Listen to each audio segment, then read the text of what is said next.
참다운 세계 평화를 위한 공동 노력을 강화할 것을 재확인했다고 말했습니다.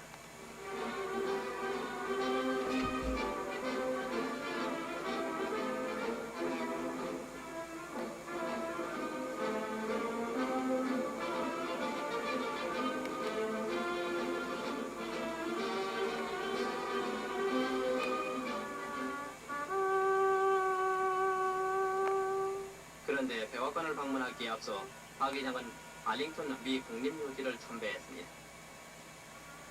가랑비가 내리는 가운데 모자를 뻗고선 박 의장은 꽃다발을 바치고 무명용사들의 명복을 빌었습니다.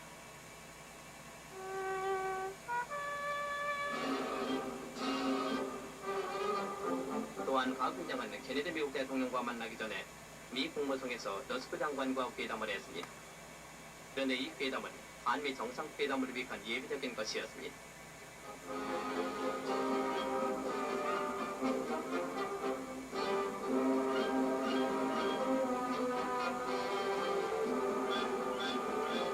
그 후 해밀턴 경제개발총장과도 회담했는데 여기서는 5개년 경제계획에 대한 원조 차관 문제가 좀 더 구체적으로 논의됐다고 합니다.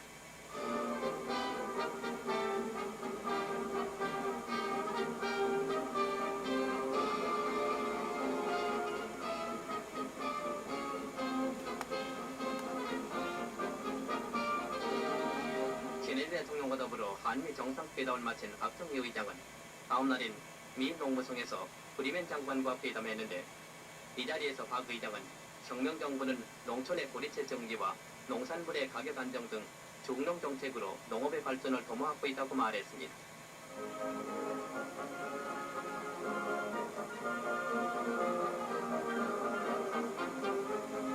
이어 미 국방성에서 맥나마라 국방장관과 만났습니다. 이 자리에서는 한국의 반공태세와 한국군 장비의 현대화 문제 등에 관해서 구체적인 의견을 교환했습니다.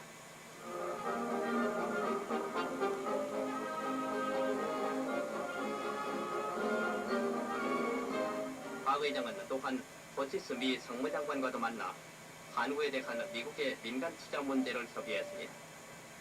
그런데 버티스 장관은 한국 정부의 과감한 조처는 외국인의 자금을 유효적절하게 사용해서 큰 성과를 거둘 것으로 믿는다고 말했습니다.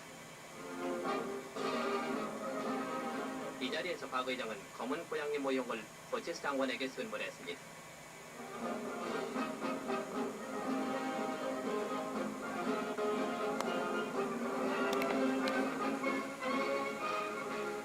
이날 바쁜 일정을 마친 박 의장은 우리나라 대사관에서 러스크 장관을 초청하고 특별히 한국 음식까지 마련해서 만찬회를 베풀었습니다.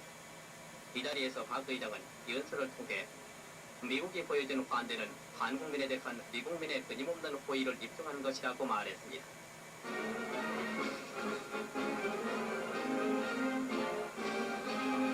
다음 날인 16일 박정희 의장은 미국 기자클라프 오찬회에서 약 500명의 쟁쟁한 기자들과 회견했습니다.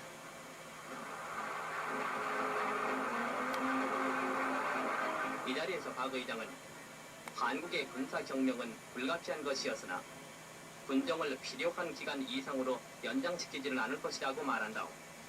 모든 부패와 부학을 일소하고 이제는 강력한 경제시책으로 국가 자주경제 재건에 박차를 가하고 있다고 역설했습니다.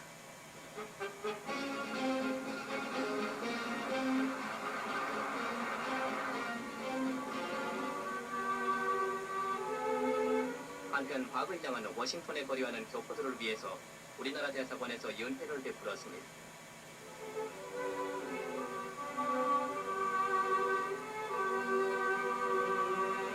교포들을 일일이 맞아들이는 박 의장은 귀여운 어린이들의 머리를 쓰다듬어주는 등 이영만리 미국 땅에서 향수에 젖은 그들과 다정한 환담을 나누었습니다. 1965년 5월 16일 오후 2시 55분 대한민국 박정희 대통령 부처는 미국 존슨 대통령의 특별 전용기 보잉 707편으로 10일 동안 미국 방문길에 오른다. 박정희로서는 5.16 혁명 직후 미국이 군사혁명을 인정하지 않은 상태에서 1961년 국가 최고회의 의장으로 미국을 방문한 적을 따지면 두 번째 방문이 되는 셈입니다. 1961년 혁명 직후 미국은 만약 한국의 군사혁명을 인정한다면 다른 저개발 국가가 같은 방향에 발생할지 모른다는 우려 때문에 박정희의 군사혁명을 별로 지지하지 않는 상태였다. 그때 미국은 주된 원조로도 일시 중단하기까지 하겠다고 하면서 으름장을 놓은 적이 있었다. 미국의 이런 태도에 국가재건 최고회의 의장 박정희 의장은 미국의 원조에만 의존하던 한국의 원조마저 끊겨지만 그나마 혁명을 일으켜놓고 어떤 위기가 올지 모른다는 위기감이 없지 않았던 것은 아니었다. 미국을 설득해야 한다. 당장 혁명 공약인 민생고를 해결하지 않으면 혁명이고 뭐고 모두 아무것도 아니다.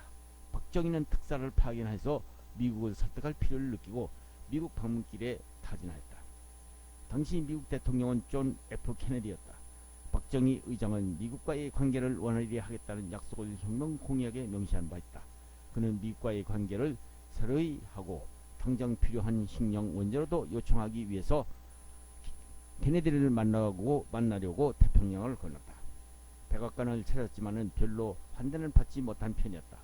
다만 미주 동포들만이 공항에 나와서 환영을 하면서 그들은 고국의 상황을 걱정 어린 눈으로 맞이했을 뿐이었다. 모든 것을 미국식 민주주의 잣대로만 보는 미국 사회에서 보는 5.16 군사혁명은 후진국의 쿠데타 정도로 보고 있을 뿐이었다. 분명 미국 조회에서는 군사혁명을 쿠데타 정도로 보고 있었기 때문에 박정희의 미국 방문을 환영을 하면서 탐탁치 않은 눈초리였던 것이다. 미국 워싱턴 공항에 내린 박정희에게는 아무리 그래도 공항에 태극기를 들고 나온 같은 피를 나눈 동포들밖에 없었다. 박정희는 러스크 국무장관과 케네디와 회담 후 특별히 일정을 내어서 동포들과의 만찬의 자리를 마련했다. 박정희를 맞이한 미국 동포들은 당시 조국이 한국에 급변하는 정세에 어리둥절하고 있었다. 미국의 동포들이 많이 사는 LA에는 하와이 농민 출신 해방 후 도피한 유학생, 구한말 미국으로 건너가 안창호가 지도했던 지도자들의 후손들이 버먼트의 제퍼슨 중심으로 한인타운을 구성하고 있었다. 한인들의 수는 대략 4,000명 정도로 주로 한인교회에 나가고 있었으며 안창호와 이승만 시절의 국민회의와 동지회는 명명만 갖고 매달 모였다 헤어지는 정도로 각각 자기가 속한 모임에 가입해서 친목회 정도로 명맥을 유지하며 살고 있었을 뿐이었다. 그들은 안창호가 죽고 이승만이 하야하고 하와이로 돌아와 병석에 누워있는 이후로는 조국의 급변하는 사태를 신문지상이나 매스컴을 통해서 우려 섞인 눈으로 맥없이 바라보고만 있었던 것이다.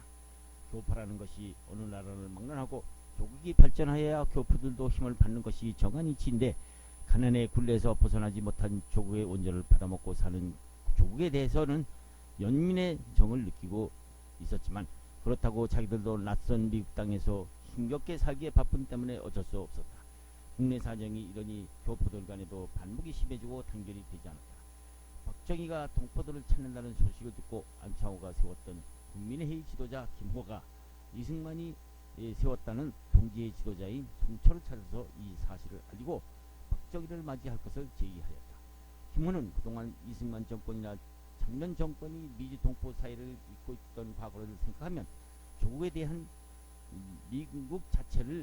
대한민국 자체를 잊고 싶었으나 새로 혁명을 주도한 박정희 의장이 동포들을 맞아준다니 그보다도 더 고마운 일은 없었다. 박정희가 나타나자 동포들은 뜨거운 박수를 보낸다. 조국의 지도자들이 그동안 방심당하고 있던 동포들은 정말 반가운 손님이었던 것이다. 안창호의 열정과 이승만의 독립의지를 불태웠던 미국 땅에서 1930년대 이후 30만의 조국의 실력자 박정희 의장이 방문이야말로 역사적인 사건이 아닐 수 없었던 것이다. 박정희도 미국 저의 차가운 눈초리에 기분이 별로 편치 않다가 따뜻하게 맞이하는 동포들을 보자 그답지 않게 반가운 입을 열고 미소를 지었다. 교포들은 너도나도 박정희의 손을 일일이 잡고 감격하였다.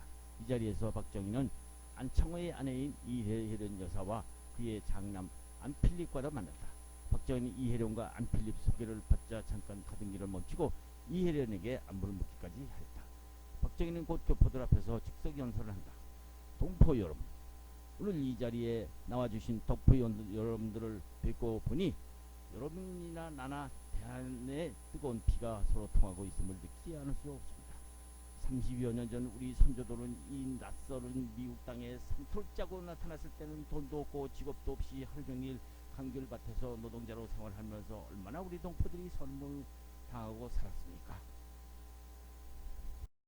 그러나 지금은 돌아가셨지만 도산 안창호 선생 같은 선각자가 나타나서 동포들의 자립심을 키우고 조국의 독립을 위하여 우리 미주 동포들이 얼마나 힘을 썼습니까?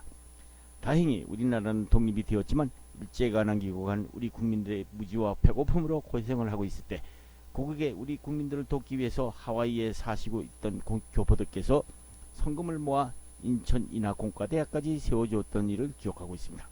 지금 그 대학은 대한민국의 굴지의 대학으로 성장하였습니다.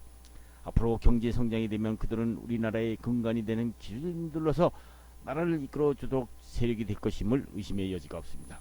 동포 여러분, 제가 듣기에는 지금 하와이의 병상에 누워 계신 이승만 박사께서 해방 이후 대통령으로 계셨으면서 우리의 한인 동포들에 대한 관심이 적어졌다는 말을 듣고 있습니다. 동포 여러분, 이승만 박사는 여러분들이 키워주신 우리나라의 공로자입니다. 비록 국내 야당들이 독재자니 무엇이니 하면서 그분을 깎아내리고는 있지만 그분은 애국자이고 독립투사이며 대한민국의 민주주의의 씨앗을 뿌리는 분입니다. 여기 이 자리에 안창호 선생님의 유족도 나와 계시지만 제가 국내에서 들은 얘기인데 어떤 분들은 안창호 선생과 이승만 박사가 사이가 아주 나쁜 관계라고 하면서 이간질하는 사람들을 보았습니다. 사실은 그렇지 않습니다. 저도 5.16 혁명을 일으키기 전에 이승만 박사나 안창호 선생의 전기를 읽어보았습니다만 이승만 박사가 안창호 선생을 폄하한 적도 없었고 안창호 선생도 이승만 박사를 헐고 뜯는 소리를 한 적이 없는 글을 읽은 적이 있습니다. 오히려 상해 임시정부 시절 임시정부를 안창호 선생이 만들어 놓고 이승만 박사를 총리로 추대하자 이승만 박사는 오히려 안창호 선생을 총리로 추대해서 임시정부의 초대 총리를 안창호 선생이 하시도록 한 적도 있습니다. 동포 여러분, 제가 듣기에는 이승만 박사가 정권을 잡자 그동안 미주 동포들의 그동안의 독립투쟁의 공로도 있고 소홀히 했었다는 얘기를 듣고 있습니다. 처음에는 그 소리를 듣고 그것은 사실이 맞다고 생각을 하고 있었습니다. 그러나 그것은 오해였습니다. 이 박사께서는 건국 이후 얼마나 고생을 하셨습니까? 좌익들이 지리산과 제주도에서 난동을 부려 나라를 온통 뒤틀리는 데다가 국내 정치인들은 반대를 위한 반대만 일삼으며 날마다 발목을 잡고 있다가 민족의 비극인 6.25 사변을 맞이해서 온 나라가 잿더미가 되고 나라는 온통 아수라장이 되지 않았습니까? 그 와중에 어떻게 국민들을 돌볼 기회가 있겠습니까? 나는 1956년경 대한뉴스를 본 적이 있는데 여기 나와 계신 안창호 선생의 자제인 안필립 씨가 이승만 박사를 찾아뵙고 반가이 맞이하며 이혜련 여사의 가족의 안부를 묻는 장면을 보고 어떻게 이 박사와 안토산 사이가 나쁘다고 하는가 하고 이간질했던 그런 사람들의 말을 의심한 적이 있습니다. 망우리에 잠들고 계신 우리 안창호 선생께서도 지금 우리나라의 현실을 보고 편히 눈 감고 계시지 못할 것입니다. 동포 여러분, 이제 우리 대한민국은 새롭게 출발하려 합니다. 저는 우리 대한민국을 부끄럽지 않은 나라로 만들어 보겠습니다. 지금 당장은 먹고 살기에 바빠 발등에 끄기가 바쁘겠지만 저는 우리나라를 선진국의 대열에 반드시 올려놓겠습니다. 대신 미국에 사는 여러분께서는 앞으로 조국의 비약적인 발전을 시키겠다는 저의 약속을 믿어주셔도 좋습니다. 여러분들은 제가 보좌관으로부터 들은 얘기지만 이승만 박사가 하와이에서 병중에 고생하신다는 말씀을 들었지만 여생을 편안히 사시다가 돌아가시기를 바랄 뿐입니다. 또 이승만 박사께서 돌아가실 때 고국에 묻히시기를 원한다면 제가 국립묘지에 모시도록 하겠습니다. 동포 여러분들은 안창호 선생과 이 박사의 뜻을 따라 한인사회 발전에 힘써주시기 바랍니다. 듣자니 아직도 국민의 계통과 동지의 계통의 동포들이 힘을 합쳐 코리안 커뮤니티 센터를 설립하신다니 저도 개인적으로 금일봉을 내놓고 가겠습니다. 우리 국민들도 동포 여러분들의 도움만 받았으니 이번에 돌아가면 우리도 내년 예산에 반영시켜 많지는 않지만은 해관 건립에 도움을 드릴 수 있도록 노력하겠습니다. 마지막으로 우리는 안창호 선생이 남긴 서로 사랑하면 살고 서로 싸우면 죽는다는 교훈과 이승만 박사의 뭉치면 살고 흩어지면 죽는다는 명구를 거울 삼아 서로 뭉칩시다. 박정희의 연설을 들은 동포들은 우리와 같은 박수를 보내면서 눈물을 글썽거렸다. 박정희 의장은 호텔에서 돌아와서 얻은 것도 별로 없이 귀국하려고 짐을 싸면서 보니 너무나 초라하였다. 그와 수혜 영혼들은 다시 한번 약속 비애를 느끼지 않을 수 없었던 것이다. 박정희 의장이 미국을 방문한 것은 혁명 정권 인정보다도 가난한 나라를 어떻게 하면 일으킬 수 있느냐는 마음으로 미국의 원조를 더 요청해올 생각에서 온 것이었다. 박정희가 요구하는 것은 그가 평소 생각하고 있던 중화학공업을 세울 자금이었다. 하지만 미국은 한국같이 부전 자원이 없는 나라는 중화학 공장을 세우는 것보다 미국의 잉여 농산물이나 갖다가 국민을 먹여 살리는 것이 급선무로 무상으로 원조를 해줄 것이니 중화학 공장 같은 것을 위하여 지원할 수 없다는 대답뿐이었다. 그는 실망하였다. 가난한 한국에 돈 빌려줄 나라는 미국밖에는 없었는데 그것조차 잉여 농산물밖에 주지 않을 수 없다는 데 아연할 수밖에 없었던 것이다. 미국 이외에는 가난한 한국에 돈 빌려줄 나라는 지구상 어디에도 없다고 생각했던 그였기 때문이었다. 박정희가 미국에 가서 돌아온 후 미국의 잉여 농산물이 속속 도착했다. 보리꽁댕이 밥조차 먹을 수 없었던 한국인들은 이 통반을 통해서 나오는 밀가루 배급을 타고 허기를 면하자 이제사 정신이 나는 듯하였다. 웬 밀가루가 이렇게 많이 나오는? 글쎄 말이야. 외정시대에는 보리겨 아니면 만주산 콩 쌀겨밖에 구경 못했는데 이거 웬일이야? 박 의장이 미국에 가서 애교를 잘해서 미국에서 무상으로 밀가루 원조를 이렇게 받아왔댔지. 역시 대단한 사람이야. 대단하긴 뭘 대단해. 미국이 밀가루가 남아 도니까 우리한테 주는 것이지. 모자라면 우리에게 어떻게 공짜로 주겠어. 이 사람. 지난 자유당 시절 이 박사가 암만 미국과 가깝게 지냈어도 그런 일이 없었잖아. 이렇게 밀가루를 공짜로 배급해 주는 것만 해도 처음 봤어. 그러고 보니 밀가루 대통령이야. 자네 말을 듣고 보니 그 말이 맞네. 밀가루 대통령. 하하하. 밀가루를 주든 보리가루를 주든 이렇게 국민들을 먹여 살리니 얼마나 좋은 얘기인가. 하긴 그래. 시중에서는 미국 잉여 농산물 덕분에 팔자에 없는 밀가루 배급에 모두가 희생이 만연했다. 박정희 최고위 의장은 민정이영을 하고 1963년 12월 17일 대통령 선거에서 야당 당수인 윤본선 대통령을 누르고 대통령으로 취임한다. 정권을 잡은 박정희에게는 그동안 미국의 잉여 농산물 덕분에 밀가루 대통령이라는 받아가며 줄임배를 채워주었으나 박정희의 원대한 꿈은 어떻게 하면 선진국 모양으로 이 나라를 잘 사는가 그의 고민이었다. 두 번 할 것도 없이 발전을 하려면 돈이 문제였다. 80여 달러밖에 안 되는 국민소득을 100달러로 옮긴다는 것은 계획을 세우긴 했으나 돈이 없었다. 박정희는 미 경제고문단을 초청해서 경제발전을 의논하였으나 그들은 한국같이 부전자원과 기술이 없는 인적 자원을 갖고 있는 나라로서는 경제발전을 이룩할 수 없다고 난색을 표하였다. 박정희는 할 수 없이 원수의 나라로 국민의 가슴에 박힌 일본을 주목하지 않을 수 없었다. 일본의 돈을 얻었을 수 없을까? 그러나 까닭없이 일본이 우리나라에 돈을 대주지 않을 것이 뻔했다. 일본의 자금을 끌었으면 좋으나 일본은 한국 국민들의 자존심을 건드리는 위험한 모험도 문제였다. 하지만 하면 된다는 그의 신념으로 일본의 자본을 얻어서라도 잘 살 수만 있다면 안 될 일이 없다고 생각했다. 외무장관 김동원을 일본에 보내서 자금을 얻어올 의사타진을 했으나 현실은 너무 냉랭하였다. 그가 생각한 것은 일본과의 적대관계를 이승만 정권 이후 15년간 해온 것이 아무 의미가 없다는 것을 인식하지 않을 수 없었던 것이다. 그는 곰곰이 생각해 보았다. 과연 우리 국민들이 일본을 경계하는 것은 또다시 일본의 침략을 당할까 두려워해서일까? 아니면 야당들이 말하는 대로 경제적으로 일본의 요색이 될까? 예속이 될까? 걱정을 해서일까?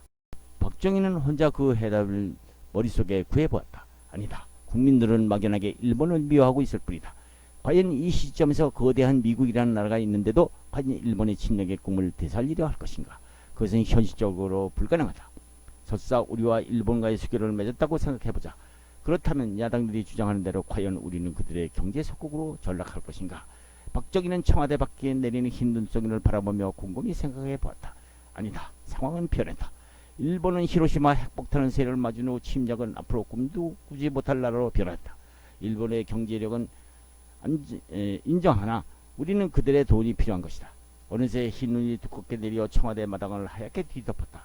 국민들은 어찌하여 그들은 그처럼 안창호 선생의 말과 같은 용기가 없이 자신이 없고 피해의식과 열등감만 사로잡혀 일본이라면 무조건 겁을 먹는다는 말인가. 비굴한 생각을 버려야 한다. 비굴한 생각 그 자체가 바로 굴욕적인 자세다. 박정희는 이렇게 생각을 했다. 1964년 3월 24일 서울 시내는 1만 명의 학생들과 야당 인사들이 참여한 일본에 대한 소위 굴욕 애교 규탄 시위가 벌어지고 있었다.